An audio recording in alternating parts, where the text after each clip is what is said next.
नमस्कार दोस्तों, मैं नेम सिंह आप सभी का डियर नेम से यूट्यूब चैनल पर बहुत बहुत स्वागत करता हूं। देखिए, दर्शन शास्त्र की वीडियो सीरीज पर आज का जो हमारा टॉपिक है वो सांख्य दर्शन अपने को स्टडी करना है। सांख्य दर्शन के अंतर्गत हम जो है 3 टॉपिक अपने को देखना है। सबसे पहला है सत्कार्यवाद, सत्कारवाद के बाद सेकेंड है प्रकृति पुरुष का स्वरूप, प्रकृति पुरुष के स्वरूप के बाद विकासवाद सबसे अंतिम टॉपिक होगा। चलिए हम स्टार्ट करते हैं सांख्य दर्शन को समझ। बहुत ही इंटरेस्टिंग टॉपिक है सांख्य दर्शन, समझने के क्या करते हैं प्रयास करते हैं। तो सांख्य दर्शन के परिचय को लेकर बात करें तो याद रखिए, जो सांख्य दर्शन है उसको जो है उसके जो प्रतिपादक, सांख्य दर्शन के जो प्रतिपादक है वो महर्षि कपिल मुनि जी को माना जाता है। महर्षि कपिल मुनि जो एक ऋषि थे, कपिल मुनि, उनके द्वारा जो है सांख्य दर्शन को दिया गया था। लगभग इसको 14वीं शताब्दी में, ठीक है, दिया गया माना जाता है। ठीक है, ये पॉइंट नंबर फर्स्ट में याद रखना है कि सांख्य दर्शन के प्रवर्तक कौन है या प्रतिपादक कौन है, तो किसको माना जाता है? कपिल मुनि जी को माना जाता है, जिन्होंने 14वीं शताब्दी के आसपास इस दर्शन को दिया था। पॉइंट नंबर सेकेंड में आपको याद रखना है, यदि हम शताब्दी दृष्टि से लेकर बात करें तो यहाँ पर जो सांख्य शब्द है वो संख्या शब्द से लिया गया है, जिसका सामान्य अर्थ होता है सम्यक ज्ञान। जो सम्यक ज्ञान है वो है बेसिकली यहाँ पर संख्या शब्द, और संख्या से ही लिया गया है सांख्य, और इसीलिए इस दर्शन को क्या बोलते हैं? सांख्य दर्शन के नाम से जानते हैं। पॉइंट नंबर थर्ड में याद रखिएगा, जो अपन ये सांख्य दर्शन है, ये सांख्य दर्शन केवल और केवल जो है बौद्धिक चिंतन करता है, केवल और केवल बौद्धिक चिंतन करता है, ये उसके प्रैक्टिकल नॉलेज के बारे में नहीं बताता। तो इसको, इस बौद्धिक चिंतन को प्राप्त करने के लिए प्रोसेस को कौन बताता है? तो एक और दर्शन है जिसका नाम है योग दर्शन। वो इस चिंतन के सारे स्टेप को प्राप्त करने के लिए आपको प्रक्रिया बताती है, और योग दर्शन जो है महर्षि पतंजलि के द्वारा दिया गया था। ये भी हमारे टॉपिक में है, और आने वाले का जो है वीडियो हम इसको क्या करेंगे? स्टडी करेंगे। तो आपको सांख्य दर्शन के इंट्रोडक्शन में इतना पॉइंट याद रखना है। पॉइंट नंबर फर्स्ट में कि ये जो सांख्य दर्शन के जो प्रतिपादक थे वो महर्षि कपिल मुनि थे। पॉइंट नंबर सेकेंड में याद रखना है कि सांख्य का समान अर्थ लिया गया है संख्या से, और संख्या शब्द से लिया गया, और संख्या के यहाँ पर समान अर्थ लिया गया सम्यक ज्ञान। और तीसरा नंबर में जो सांख्य दर्शन है केवल बौद्धिक चिंतन करता है, तत्वों के बारे में, प्रकृति के बारे में, उसको प्राप्त करने की जो प्रक्रिया है वो बेसिकली योग दर्शन बताता है। ठीक है, चलिए अब हमारा जो मेन टॉपिक है उसको स्टार्ट करते हैं। तो सबसे पहला जो टॉपिक है वो है सत्कार्यवाद। सत्कारवाद को हम समझने के क्या करते हैं? प्रयास करते हैं। बहुत सिंपल सा टॉपिक है। यदि सत्कारवाद को लेकर बात करें तो याद रखिए, जो सत्कारवाद है यह अपन सांख्य दर्शन का कार्य कारण सिद्धांत को ही हम क्या बोलते हैं? सत्कारवाद कहते हैं। तो सत्कारवाद क्या है? सांख्य दर्शन का कार्य कारण सिद्धांत है। तो ये सत्कारवाद क्या कहते हैं? शताब्दी दृष्टि से देखोगे सत्कारवाद 2 शब्दों से मिलकर बना है, सत धन कार्य। तो सत्कारवाद यह कहता है कि प्रत्येक कार्य या फिर वस्तु अपने उत्पत्ति के पूर्व अपने कारण पर सत अर्थात विद्यमान रहता है, ऐसा इनका कहना है। क्या कहता है कि प्रत्येक कार्य वस्तु अपने उत्पत्ति के पूर्व अपने कारण पर क्या रहता है? विद्यमान रहता है। ऐसा करना है किसका? सत्कारवाद का। यहाँ पर उत्पत्ति का जो तात्पर्य है वो अव्यक्त चीज से व्यक्त होना किसी चीज का, और यहाँ विनाश से तात्पर्य होगा कि किसी भी चीज का जो व्यक्त चीज है उसका अव्यक्त हो जाना। ये क्या कहलाती है? विनाश कहलाती है। और अव्यक्त से व्यक्त चीजें दिखाई देने को क्या बोलेंगे? उत्पत्ति कहेंगे। तो यहाँ पर 2 पॉइंट हम अपने को स्टडी के, पहला कि सत्कारवाद सांख्य दर्शन के अंतर्गत उसके कारण कार्य सिद्धांत को बताता है।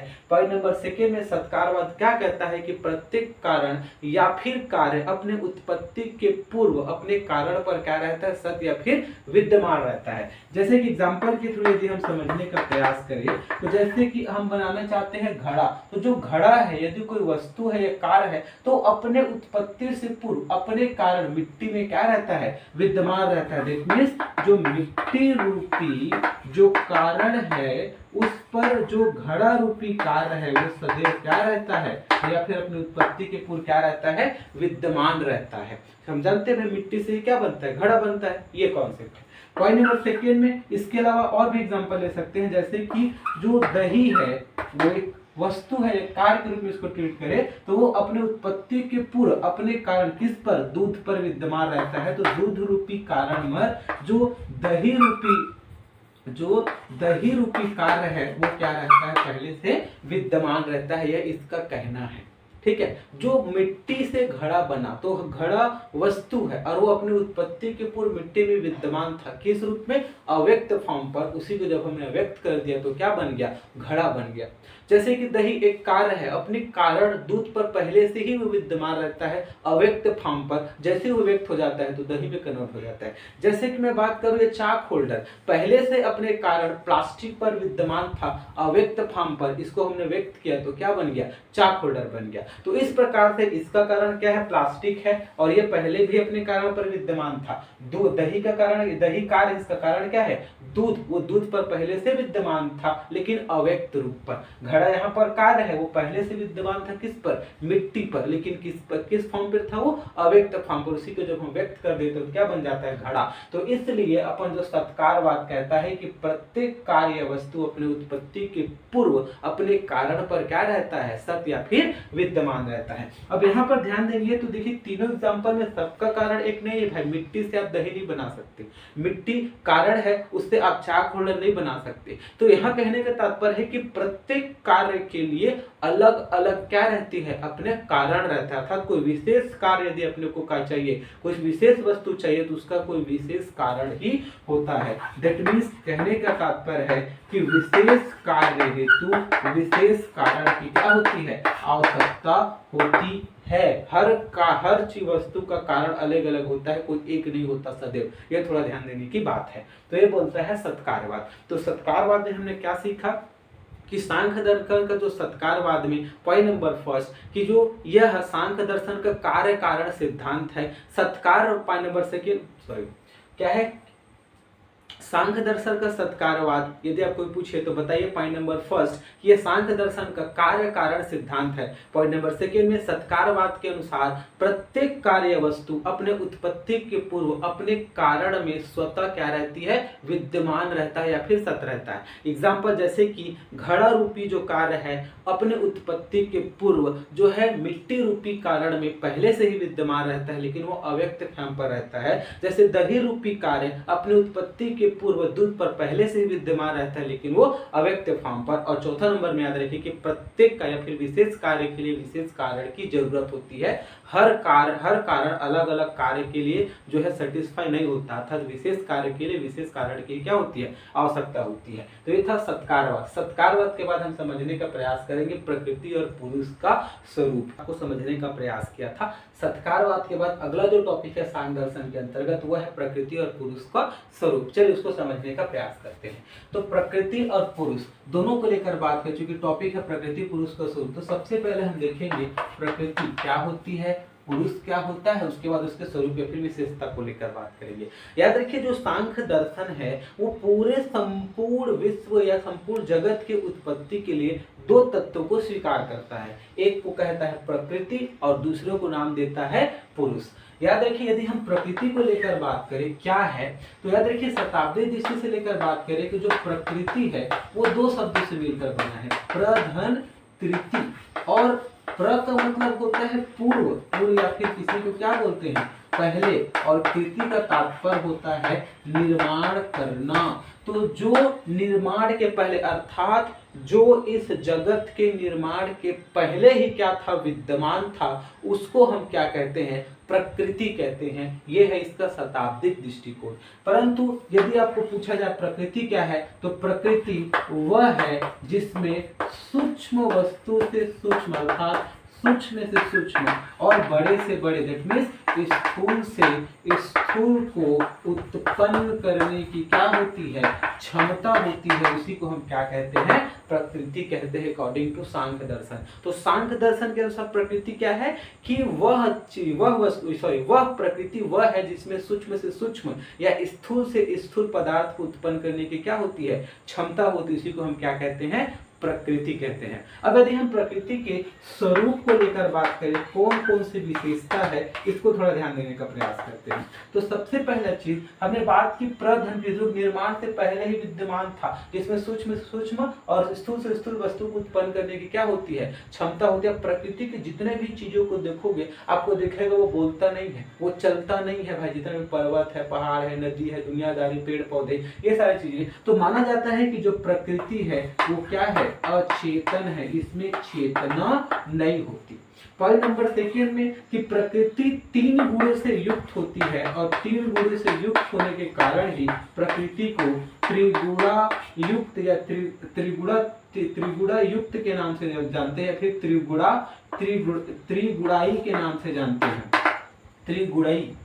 ठीक है, कि प्रकृति 3 गुणों से युक्त है, इसलिए इसको हम त्रिगुणाई के नाम से जानते हैं। वो 3 गुण कौन कौन से हैं? सबसे पहला है सत्व गुण, दूसरा नंबर में है रजोगुण और तीसरा नंबर में क्या होता है, तमोगुण। तो ये प्रकृति 3 गुणों से युक्त है, इसको त्रिगुणामयी के नाम से जानते हैं। क्या नाम से जानते हैं? त्रिगुणामयी के नाम से जानते हैं। वे 3 गुण है, सत्व गुण, रजोगुण और तमोगुण। सत्व गुण क्या है? ये जो सत्व गुण होता है वो मन की स्थिति या मन की प्रसन्नता को व्यक्त करता है और ये हल्का और प्रकाशमान होता है। जो हमारे अंदर सुख की अनुभूति होती है, जैसे श्रद्धा हो गई, जैसे कि हम बात करते हैं कि कोई भी सुख की अनुभूति हो गई, जैसे श्रद्धा हो गया, कभी किसी पर दया आ जाती है, जो हम सुख मिलते हैं, मन एकदम से प्रफुल्लित हो जाता है। तो ये जितना कॉन्सेप्ट होता है उस गुण को हम सत्व गुण कहते हैं। जो रजोगुण होता है वो दुखदायी होता है, इसके अलावा ये गतिशील होता है। जैसे कि मैं बात करूंगा जो इसके अलावा कि किसके कारण आता है, तो इंद्रियों को अपने वस्तुओं पर आकर्षित होने के कारण ये रजोगुण आता है। जैसे कि क्रोध होना, द्वेष होना, असंतृप्ति या फिर असंतोष होना, ये सारे के सारे जो गुण है उसको रजोगुण कहते हैं। और इसके अलावा जो तमोगुण होता है वो भारी होता है, इसके अलावा अवरोधक होता है और ये मन की चंचलता को व्यक्त करता है। जैसे कि मन की चंचलता को नहीं, ये मन की क्या करता है, मोह को और कामनाओं को व्यक्त करता है। जैसे कि फॉर एग्जाम्पल हम बात करेंगे तो जो आलस्यता है, जो निद्रा है, जो तंद्रा है, ये जो सारे गुण धर उसको हम क्या बोलते हैं, तमोगुण के अंतर्गत देते हैं। तो 3 प्रकार के प्रकृति में गुण है, एक सत्वगुण, रजोगुण और तमोगुण। ये 3 गुण होने के कारण प्रकृति को त्रिगुणामयी के नाम से क्या करते हैं, अपन जानते हैं। इसके अलावा हमने बात की प्रधन कृति, जो कृति से पहले था। तो प्रकृति क्या है भाई, एक है। तो माना जाता है कि प्रकृति क्या है, केवल और केवल क्या है, एक है। और हमने बात की इसी प्रकृति से संपूर्ण जगत का क्या हुआ, निर्माण हुआ। सूक्ष्म से सूक्ष्म और स्थूल से स्थूल वस्तु को उसमें उत्पन्न करने की क्षमता है। अरे कब उत्पन्न कर पाएगा भाई, जब वो क्या होगा, सक्रिय होगा। तो इसलिए प्रकृति को सक्रिय माना जाता है। और देखिएगा प्रकृति सक्रिय है, लेकिन धीरे धीरे से, जैसे कि पर्वत को लेकर बात करें, पहले छोटा होता है फिर बड़ा बड़ा बड़ा, मतलब इसमें देखेंगे नदी है तो कभी वहां से स्टार्ट हो गई, धीरे धीरे वो बढ़ती चली जाती है। देखिए ये सक्रिय है और इसमें लगातार क्या होता रहता है,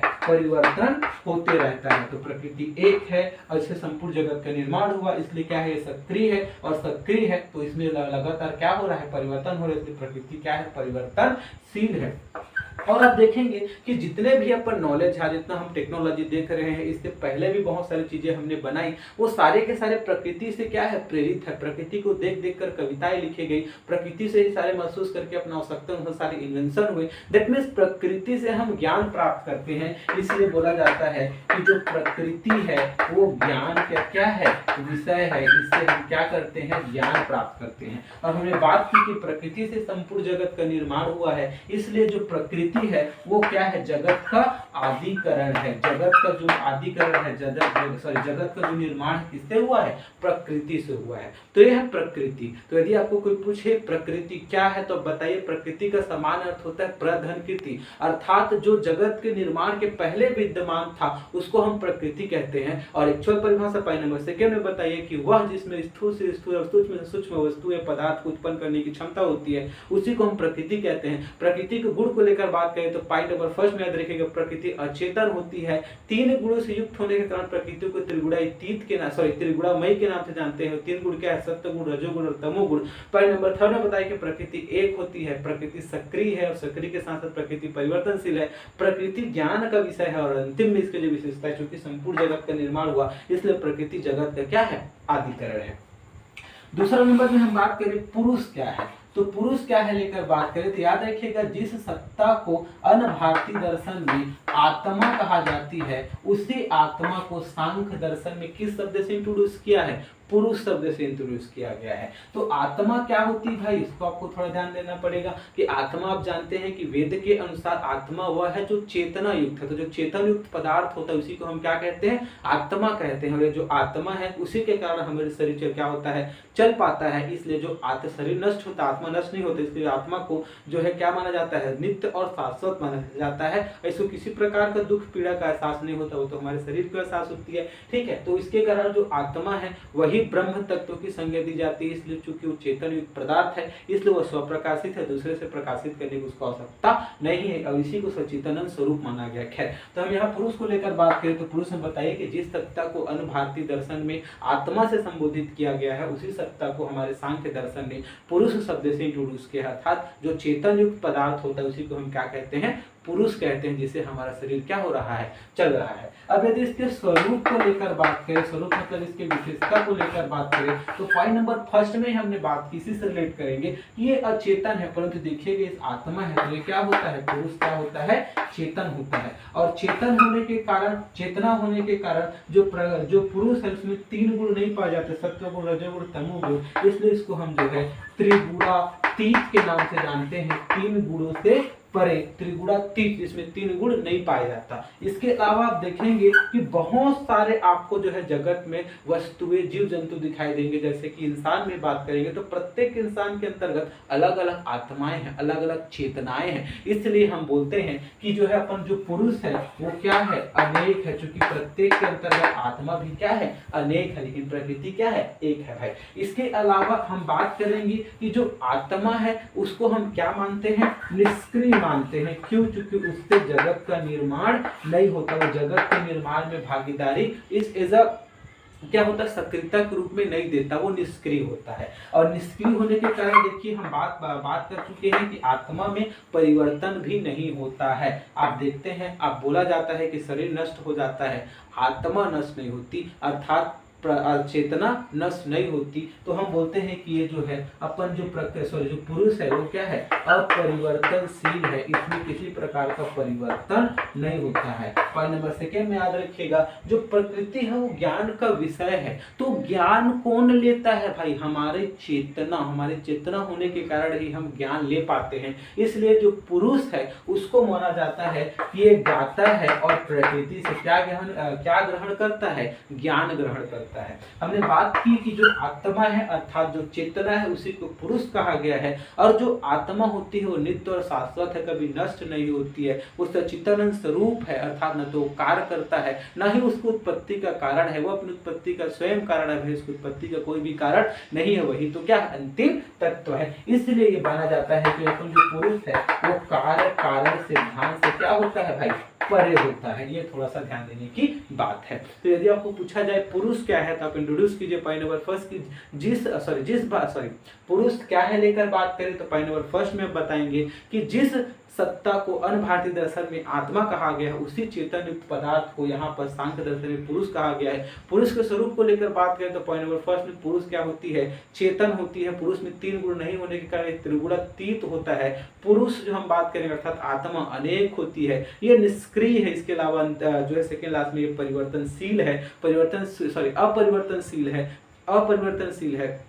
और सेकेंड लास्ट में यदि हम बात करेंगे तो क्या है, फिर से रिपीट करते हैं। यदि पुरुष को लेकर बात कीजिए तो बताइए कि जिस सत्ता को अनभारतीय दर्शन में आत्मा कहा गया है, उसी चेतन युक्त द्रव पदार्थ को या फिर उसी चेतन युक्त पदार्थ को यहाँ पर सांख्य दर्शन में पुरुष कहा गया है। इसके स्वरूप या विशेषता को लेकर बात करें तो पॉइंट नंबर फर्स्ट में बताइए कि ये जो है चेतन है, तो ये क्या है, चेतन युक्त है, अर्थात इसमें चेतना होने का पॉइंट नंबर फर्स्ट में इसको चेतन युक्त होता है। पॉइंट नंबर सेकेंड में इसमें 3 गुण नहीं होने के कारण इसको त्रिगुणातीत की संज्ञा दी जाती है। पॉइंट नंबर थर्ड में जो पुरुष होते हैं वो अनेक होते हैं। पॉइंट नंबर फोर्थ में बताइए कि पुरुष निष्क्रिय होता है। पॉइंट नंबर फिफ्थ में कि पुरुष अपरिवर्तनशील है और पुरुष ज्ञाता है, वो प्रकृति से क्या प्राप्त करता है, ज्ञान प्राप्त करता है। और अंतिम में बताइए कि जो पुरुष है वो कार्य कारण सिद्धांत से क्या है, परे है। तो ये हमने देखा 2 चीजें, प्रकृति और पुरुष का स्वरूप। और इस सांख्य दर्शन के अंतिम टॉपिक में भी स्टडी करेंगे, वो क्या है, विकासवाद के अवधारणा का क्या करते हैं, प्रयास करते हैं। देखिए यदि विकासवाद को लेकर बात करें तो पॉइंट नंबर फर्स्ट में आप याद रखिएगा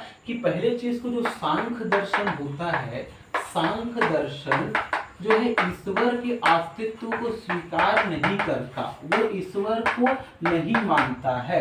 तो ईश्वर को नहीं मानते, इसका तात्पर्य है कि सांख्य दर्शन के अनुसार संपूर्ण विश्व का निर्माण ईश्वर ने नहीं किया, तो फिर किसने किया? तो इन्होंने जो है फिर बताया कि जो है संपूर्ण विश्व के निर्माण के लिए, संपूर्ण विश्व के निर्माण के लिए या फिर उत्पत्ति के लिए इन्हें इसके द्वारा जो सिद्धांत दी जाती है उसी को हम जो है विकासवाद के नाम से जानते हैं। तो विकासवाद क्या है, जब से पूछा जाएगा तो बताएंगे कि सांख्य दर्शन में जो है जिस सृष्टि के निर्माण के लिए अपने को इस सांख्य दर्शन जो है ईश्वर के अस्तित्व को स्वीकार नहीं करता, इसलिए यह विश्व के निर्माण करने के लिए जिस कॉन्सेप्ट, जिस अवधारणा को मानता है उसी को हम क्या कहते हैं, विकासवाद के नाम से जानते हैं। ठीक है, विकासवाद के अनुसार। तो विकासवाद क्या है, इसको थोड़ा समझने का प्रयास करते हैं। तो विकासवाद के अनुसार देखिए जो सांख्य दर्शन है दो तत्वों को अपने को मानता है, एक हम क्या बोलते हैं, प्रकृति, और एक को हम क्या बोलते हैं, पुरुष। इस दो तत्वों की सत्ता को मानता है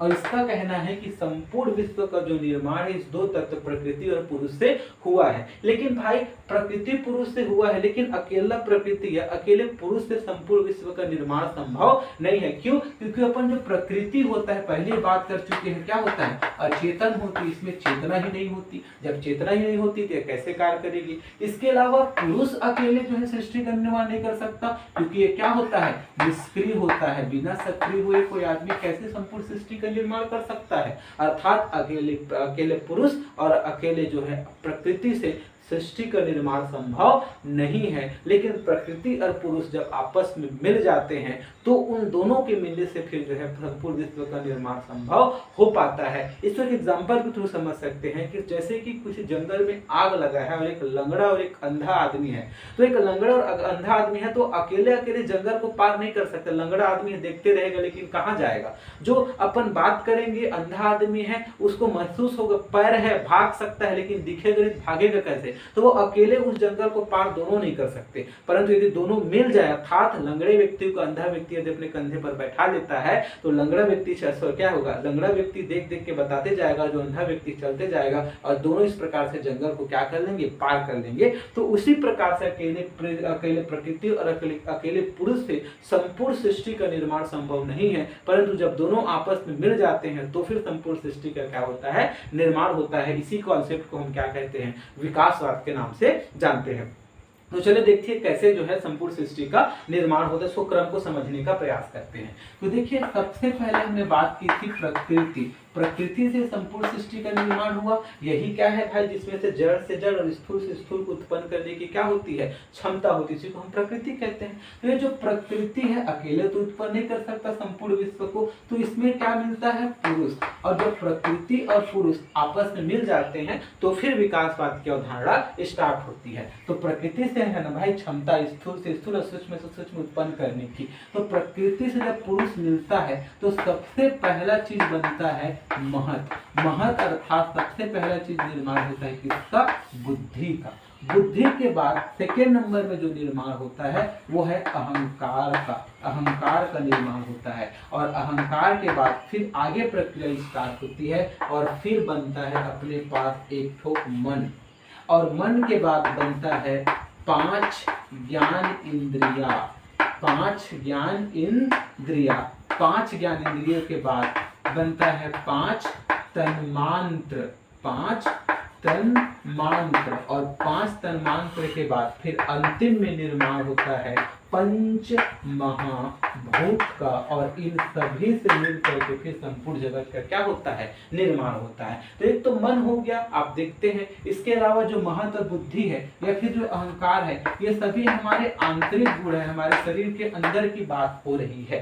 तो ये आंतरिक गुण है। तो मन तो अकेला होता है भाई, जानते हैं, इसको कोई प्रकार नहीं है। 5 ज्ञान इंद्रिय कौन कौन सा है, हम जानते हैं। ज्ञान इंद्रिय 5 कौन कौन से है, सबसे पहला आँख है, आँख के बाद नाक है, नाक के बाद कान है, कान के बाद जीभ है, जीभ के बाद त्वचा। तो ये 5 ज्ञानेंद्रियां होती है। कौन कौन से? पहला होता है आँख, देखने का काम आता है। दूसरा नंबर में क्या होता है? नाक, सूंघने का काम आता है। तीसरा नंबर में क्या होता है? कान, सुनने का काम आता है। चौथा नंबर में क्या होता है? जीभ, स्वाद लेने का काम आता है। और पांचवा नंबर में क्या होता है? त्वचा, स्पर्श करने का काम आता है। तो इस 5 जो चीजें उसी को हम क्या बोलते हैं? 5 ज्ञानेंद्रिय बोलते हैं। 5 तन्मांत्र से पहले के 5, सॉरी एक चीज और भूल गए यहाँ, बस एक और चीज होती है, इसको हम क्या बोलते हैं? 5 कर्मांत बोलते हैं, जिससे हम कर्म करते हैं। 5 कर्मांत या फिर 5 कर्मेंद्रिया के नाम से इसी को हम क्या करते हैं? जानते हैं। तो 5 कर्मेंद्रिया कौन कौन से होती है भाई? सबसे पहले जिसे हम कर्म करते हैं, तो सबसे पहले का जिसे मैं बोल रहा हूँ, तो पहला जो कर्मेंद्रिय होती है उसे क्या बोलते हैं? मुख। उसके बाद जो लिख रहा हूँ उससे क्या है? हाथ, इससे मैं कर्म करता हूँ। इसके अलावा मेरा पैर जो चलता हूँ, इससे मैं कर्म करता हूँ। इसके अलावा चौथा नंबर का जो नाम है उसको पायु, जो हमारे मल द्वार होता है, इसको पायु के नाम से जाना जाता है। और जो पांचवा है जो कर्मेंद्रिय है वो है अपने पास क्या है? उपस्थ बोलते हैं। जो हमारे जनन अंग होते हैं उसी को हम क्या बोलते हैं? उपस्थ बोलते हैं, जनन इंद्रियों को। 5 तन्मांत्रों के यदि समझना चाहते हैं उससे पहले पंच महाभूत से आप समझिए। पंच महाभूत में बता चुके हैं कौन कौन से तत्व आते हैं। सबसे पहला आता है जल तत्व। जल तत्व के बाद क्या आता है? अग्नि तत्व। अग्नि तत्व के बाद क्या आता है? पृथ्वी तत्व। और पृथ्वी तत्व के बाद क्या आता है? तो आता है आकाश। पृथ्वी तत्व के बाद किसको देखते हैं? वायु तत्व। और वायु तत्व के बाद पांचवा जो पंच महाभूत है उसको हम बोलते हैं आकाश तत्व। ये 5 महाभूत होते हैं। तो इसी से हम जो है 5 तन्मांत्र निकाल, जैसे कि जल, जल में क्या होता है? रस होता है। अग्नि, अग्नि में क्या होता है? रूप होती है, सुरता आती है। इसके अलावा पृथ्वी में क्या आता है? तो गंध रहता है। और इसके अलावा वायु में क्या रहता है? तो वायु में स्पर्श का गुणधर्म रहता है। और अंतिम में आकाश में क्या रहता है? आकाश में कुछ नहीं दिखता, तो उसी को हम क्या बोल देते हैं? शब्द बोल देते हैं। इस प्रकार से 5 तन्मांत्र अपने को ध्यान देने पड़ते हैं। तो इस प्रकार से देखेंगे 5, 10, 15, 20, एक क्या होगा? 21, 22, 23, 24 और 25। इस 25 चीजों से मिल करके संपूर्ण जगत का क्या होता है? निर्माण होता है अकॉर्डिंग टू विकासवाद की अवधारणा। तो यदि आपको कोई पूछे सांख्य दर्शन के अनुसार विकासवाद क्या है, तो एक बार रिपीट करते फिर इसको फिनिश करेंगे। तो पॉइंट ऑफ, यदि आपको कोई पूछा विकासवाद क्या है, तब बताइए कि सांख्य दर्शन ईश्वर के अस्तित्व को स्वीकार नहीं करता, इसलिए यह संपूर्ण विश्व का निर्माण ईश्वर के द्वारा नहीं किया गया है। तो विकासवाद के द्वारा जो है, या फिर जो है इस संपूर्ण विश्व के निर्माण के लिए इस दर्शन के अंतर्गत जिस अवधारणा को मानते हैं उसको विकासवाद कहते हैं। पॉइंट नंबर 3 में बताइए कि यह 2 तत्वों को स्वीकार करता है, प्रकृति और पुरुष दोनों के आपस में सहयोग करने से विकासवाद की अवधारणा क्या होती है? स्टार्ट होती है। यह भी याद रखने की आवश्यकता है कि अकेले प्रकृति और अकेले पुरुष से जो है विकासवाद कभी भी आगे नहीं बढ़ सकती है। तो इस प्रकार से जब विकासवाद की अवधारणा कब स्टार्ट होती है? जब प्रकृति और पुरुष आपस में क्या होते हैं? मिलते हैं। और जब आपस में मिलते हैं सबसे पहले निर्माण होता है महंत या बुद्धि का, उसके बाद निर्माण होता है अहंकार का, उसके बाद निर्माण होता है मन का, और मन के बाद फिर 5 ज्ञानेंद्रिय, 5 कर्मेंद्रिय, 5 तन्मांत्र और 5 क्या आती है अपने पद? पंच महाभूत। 5 ज्ञानेंद्रिय कौन कौन सा है? तो सिंपल सा, सबसे पहला आंख है, देखने का काम आती है। नाक, सुनने का काम आती है। कान, सुनने का काम आती है। जीभ, स्वाद लेने का काम आती है। और त्वचा, स्पर्श करने का काम आती है। ये 5 ज्ञानेंद्रिय होती है। 5 कर्मेंद्रिया होती है जिसे हम कर्म करते हैं। सबसे पहले मुख, बोलने का काम आता है। दूसरा काम है, हाथ क्या है? इसमें कर्म करते हैं। पैर, ये भी हम क्या करते हैं? काम करते हैं। इसके अलावा चौथा जो अपन कर्मेंद्रिय होती है वो मानते हैं, किसको मानते हैं? पायु। पायु मतलब होता है मल द्वार। और सबसे अंतिम में जो होता है उपस्थ मानते हैं, जो जनन इंद्रिय होती है। इसके अलावा 5 तन्मांत्र से याद करने पहले 5 महाभूत को याद करिए। क्या है? जल तत्व, अग्नि तत्व, पृथ्वी तत्व, वायु तत्व और आकाश तत्व। इसी के आधार पर 5 तन्मांत्र आपको निकल जाएगा। जल से रस है, अग्नि से रूप है, पृथ्वी से गंध है, वायु से स्पर्श है, आकाश से क्या है? शब्द। और इस प्रकार से कुल देखेंगे तो 25 तत्व से जो है विकासवाद के अनुसार संपूर्ण विश्व का क्या होता है? निर्माण होता है। तो ये था सांख्य दर्शन का सबसे अंतिम टॉपिक, जिसको हम क्या बोलते हैं? विकासवाद के नाम से। फिर तो आज के लिए इतना ही। प्यारे बच्चों, हंसते रहिए, मुस्कुराते रहिए, नोट्स बनाते रहिए और देखते रहिए नेम सर यूट्यूब चैनल।